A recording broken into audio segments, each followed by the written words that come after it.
खंड आणि त्यानं हात पाय केलं पेंड. राजा, हे माझ्या राजा, असं काय करतोस हा? उद्या कामाहून लवकर येणार होता, मला मुंबईला फिरायला नेणार होता, मला कुसुमची साडी घेणार होता, मला मोबाईल घेऊन देणार होता.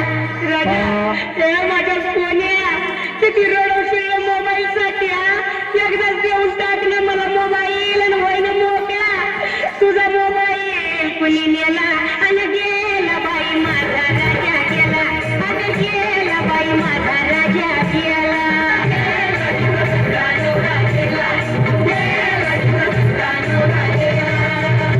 आता लई गोंगाट झाला आणि त्याच्या नाकात कापूस झाला.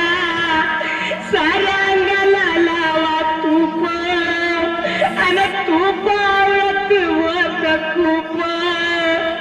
अगं बायनो, बघा ना गा कसा आम्ही तामाने दिसतोय. हे राजा, अरे उठ ना लवकर, तुला भेटायला केवलवाला आला, तिला घेऊन तयार आहे दूधवाला. तुला बघून रडतोय पाववाला, तुला बघून लवकर खंडगर झाला. हे राजा, अरे असं काय करतोस रे येड्यावानी? तुला जायचं होतं ना, मग या सगळ्यांचं बिल चुकता करून जायचं होतं ना. एवढा लवकर कसा मेला? गेला बाई माझा राजा गेला, अगं गेला बाई माझा राजा गेला.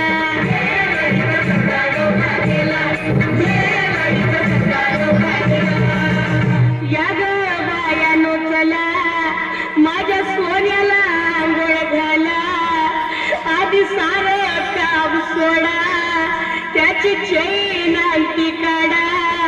सोन्या, हे माझ्या सोन्या, तुझी आठवण येईल अशी एकही वस्तू मी घरात ठेवणार नाही. सोन्या, समजलं ना मी काय बोलते? तुझे कपडे मी भांडवालीला देईन, कडाई पिकाचे डबे देईन, तुझ्या चपलावर पटकवलं येईन, तुझे दागिने पडायला उद्याच नेईन. राजा, तुझा दिवस भारी करीन, साऱ्या गावाला लाडू चारीन, तुझा फोटो टेबलावर ठेवीन आणि मग मी पोटवर जेवीन. तू तर पोटवर दारू पेला आणि गेला बाई माझा राजा गेला, अगं गेला बाई माझा राजा गेला.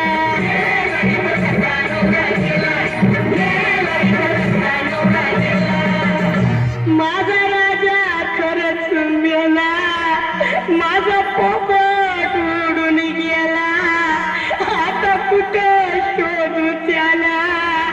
रमेश देवानं लवकर नेला. राजा, हे राजा, तिरडीवर नीट झोप बरं का, बिलकुल हालचाल करायची नाही. डार्लिंग, समजलं ना? तुला सांगून ठेवते, हालचाल करायची नाही. डोकं घाबरती तर करू नको तू काही, डोळे उघडायची करू नको तू घाई, मला मैताला कवी प्रतीक भाई. राजा, मसनात गडबड करू नको बरं का, आमच्या तोंडातला सोन्याचा मणी घेऊ नको. उद्या रात सावडायला आले ना मी, मग मला भेटला पाहिजे. कसं कसा घरगुती गोंधळ